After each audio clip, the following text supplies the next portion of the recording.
ಶಿವಮೊಗ್ಗ ಭಾಗದಲ್ಲಿ ಸಿಕ್ಕಾಪಟ್ಟೆ ಹೆಚ್ಚಾಗಿದೆ. ಏನು? ಅಕಾಲಿಕ ಮಳೆ. ಅಕಾಲಿಕ ಮಳೆಗೆ ಒಣ ಶುಂಠಿ ವ್ಯಾಪಾರಿಗಳು ಕೂಡ ಕಂಗಾಲಾಗಿದ್ದಾರೆ. ಇವೆಲ್ಲ ಬಹಳ ಬೇಸರದ ವಿಚಾರ. ಮಳೆ ಜಾಸ್ತಿ ಬಂದರೂ ಕಡಿಮೆ, ಮಳೆ ಬರದೇ ಹೋದರೂ ಕಡಿಮೆ, ಆವಾಗವಾಗ ಮಳೆ ಬಂದರೂ ಕೂಡ ಹೀಗೆಲ್ಲ ಆಗುತ್ತೆ.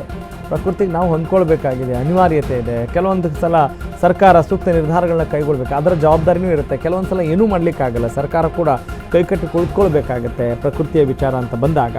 ಮಳೆಯಿಂದ ಶುಂಠಿ ನೆಂದು ನಷ್ಟಕ್ಕೆ ಸಿಲುಕಿದ್ದಾರೆ ವ್ಯಾಪಾರಿಗಳು. ಬಿಸಿಲು ಹೆಚ್ಚಿದ್ದಕ್ಕೆ ಕಣಗಳಲ್ಲಿ ಶುಂಠಿ ಒಣ ಹಾಕಿದ್ದಾರೆ ವ್ಯಾಪಾರಿಗಳು. ಆದರೆ ಏಕಾಏಕಿ ಮಳೆ ಸುರಿದು ಹಾಳಾಗ್ತಾ ಇದೆ. ಯಾವುದು? ಶುಂಠಿ ಒಣಗಿಸಲು ಸರ್ಕಾರ ವ್ಯವಸ್ಥೆ ಕಲ್ಪಿಸುವಂತೆ ಒತ್ತಾಯ ಮಾಡಲಾಗ್ತಾ ಇದೆ. ಶಿವಮೊಗ್ಗ ಭಾಗದಲ್ಲಿ ಈ ಅಕಾಲಿಕ ಮಳೆ ಹೆಚ್ಚಾಗಿರೋ ಹಿನ್ನೆಲೆಯಲ್ಲಿ ಒಣ ಶುಂಠಿ ವ್ಯಾಪಾರಿಗಳು ಅಕ್ಷರಶಃ ಕಂಗಾಲಾಗಿದ್ದಾರೆ.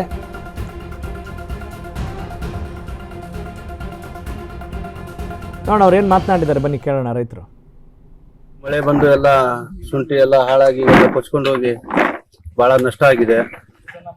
ಅದಕ್ಕೆ ನಮಗೆ ಏನು ಮಾಡ್ಕೊಳಕ್ಕೆ ಏನು ಆಗ್ತಾ ಇಲ್ಲ.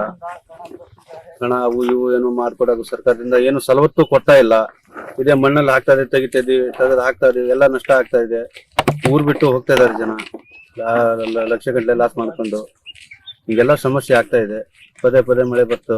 ನಾನು ಸಾಲ ಮೂಲ ಮಾಡಿ ಶುಂಠಿ ತಂದಿದ್ದೆ, ಮಳೆ ಬಂದು ಎಲ್ಲ ಕೊಚ್ಕೊಂಡು ಹೋಗಿದೆ. ಅದು ಏನಂತ ಪರಿಹಾರ ನೀವು ಗೌರ್ಮೆಂಟ್ನವರು ಏನಂತ ಮಾಡಿ ಕೊಡ್ಬೇಕು ನಮಗೆ. ಎಲ್ಲ ಕೊಚ್ಚಿ ಹೋಗಿದೆ ಶುಂಠಿ. ಒಂದು ಹೆಚ್ಚು ಕಡಿಮೆ ಒಂದು 20 ಚೀಲ ಶುಂಠಿ ಹೋಗಿದೆ.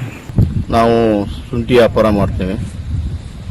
ಅಕಾಲಿಕವಾಗಿ ಮಳೆ ಬಂದು ಶುಂಠಿ ಒಣಸಿದ ಶುಂಠಿ ಎಲ್ಲ ನೆಂದು, ಒಣ ಶುಂಠಿ ಎಲ್ಲ ನೆಂದು ಹಾಳಾಗಿದೆ.